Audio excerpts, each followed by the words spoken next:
Hello all and welcome back to the channel. Today I'll be bringing you a few of my thoughts on the game For the King. To start, we'll be going over the Steam page listing and noticeable sale prices. I find that it goes on sale quite often, which is how I ended up getting the game on multiple platforms. From the game's own Steam page, For the King is a strategic RPG that blends tabletop and roguelike elements in a challenging adventure that spans the realms. Set off on a single-player experience or play cooperatively, both online and locally. It released on April 19th, 2018, developer Iron Oak Games, and the publisher was Curve Games. The current listed price on Steam is $19.99. However, and again, I see it on sale fairly regularly, so I looked up the all-time low per platform. Steam was $3.99, the Switch was $4.99, Xbox One was $3.74, the PS4 was also $3.74. However, it's also on PlayStation Plus Premium. Try to say that 3 times fast, which is how I played it for this review.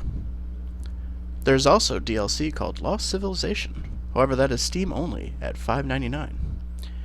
In addition, there are a few free cosmetic packs that are also Steam only. So if you have a PC and also friends on PC, that's the platform I'd recommend the hardest. Not sure if you gathered this from the Steam page, but For the King is a game where you and up to 2 friends or strangers, if you can still find them online, embark on adventure. For the King borrows from Dungeons & Dragons and other tabletop RPGs through character class and the randomness of dice rolls during enemy encounters.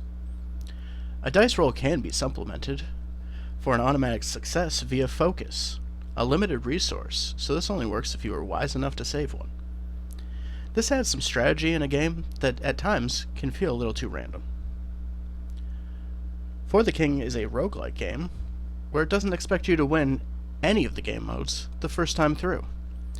It offers unlocks through its lore store, which includes the likes of statues that offer experience points and world events. Graphically, the game harkens back to late PS1 and N64 games through its use of low-poly characters. Overall, it can be a style that would be off-putting for those more used to modern graphics. The game offers 6 different play modes, and in this section, I'll try and highlight some of the differences between them. All the modes use the game's turn-based combat during encounters. In the original For the King mode, King Bronner has been slain, and it's our party's job to solve the murder. For the King attempts to keep the pace moving with a timeline that features events like scourges and chaos. This acts as a ticking clock mechanic, pushing you, the player, to try to accomplish quests quickly and efficiently. This mode feels the most fleshed out, both in story and world events. Different world events are required completing before you can progress. In addition, beating the world's scourges whenever you find them rewards players with some of the best items. It is all capped off by finding King Bronner's murderer and getting revenge for the realm. The final boss of this mode, and the lead up to him, feels challenging, and you will feel accomplished if you manage to succeed. In the Frost Adventure game mode, you will fight a dragon at the end of its more open-style campaign. The Frost Adventure is also notable, as it loses the chaos mechanic in exchange for taking cold damage at the end of each turn. At first I found this change rather off-putting, as the mode could feel aimless and the cold damage to be more annoying than a timeline.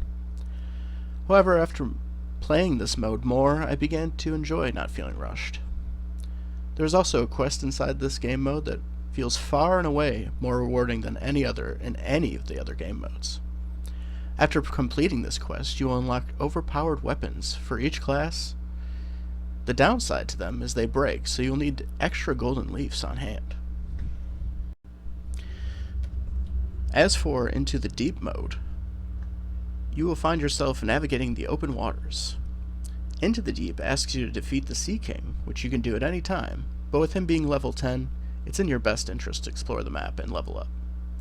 This mode replaces chaos with a flood that seems more punishing since it causes the game to end with just 3. Into the Deep also hinders exploration, as you have a chance to run into the Kraken at any time. It's possible to buy an item called Black Ink, which keeps it at bay for 9 turns, but that starts to get expensive. In addition, the use of the game's lore store, you can unlock beacons, which will ward him off, but they can only be unlocked after you start this mode at least once. This and the flood rules make this one the hardest to clear on your first attempt. Our next mode, Dungeon Crawl, is probably the game's weakest mode. It is exactly like For the King mode, mechanically, and it has no real narrative to speak of.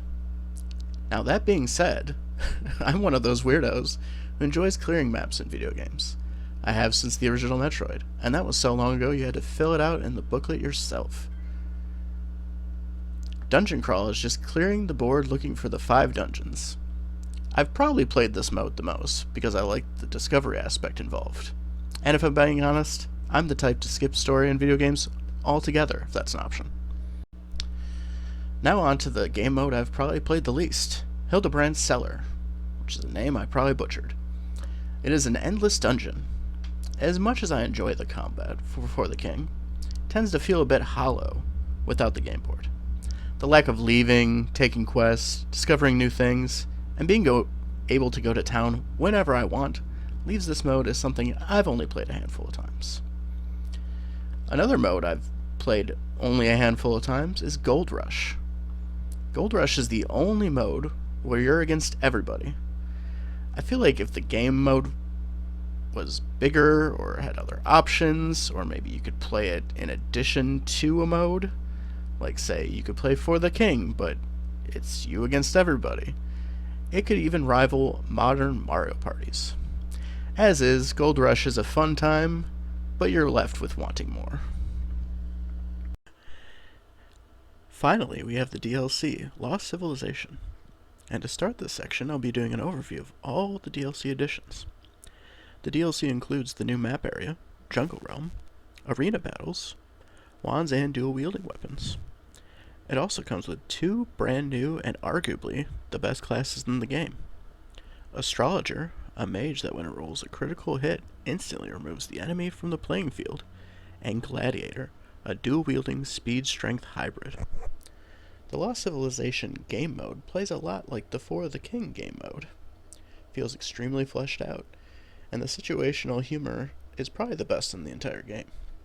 It is a real shame it's relegated to Steam. And lastly, we have my final thoughts. While some of the game modes are better than others, overall, having played through them all, none feel just tacked on to meet a quota on the back of a box. Each one feels like it could be someone's favorite mode to play. That being said, For the King mode and the Lost Civilization mode feel the most fleshed out, as few of the other ones didn't have a proper narrative. Many of the modes just kind of end, in a way that might satisfy the character Dennis Reynolds from It's Always Sunny in Philadelphia, but it might be a letdown for others. For the King gets an easy recommendation from me. The core turn-based gameplay keeps me coming back, with or without friends. However, it's not all rainbows and sunshine, at least not on console, where the game will crash. I'd even say it crashes often, especially during online play. Luckily, the game autosaves often, making this more of an annoyance than something game-breaking. The other glaring downside is the DLC, Lost Civilization, and the other free DLC skin packs being locked on PC. And with For the King 2 having been released back in November 2023, I highly doubt that will change. If none of that bothers you, I believe that For the King is worth buying, and on sale, which it often is, it feels like a steal. Well, as always, thanks for listening to me ramble on, like Robert Plant, and I'll see you in the next one. Same bunny time, same bunny channel.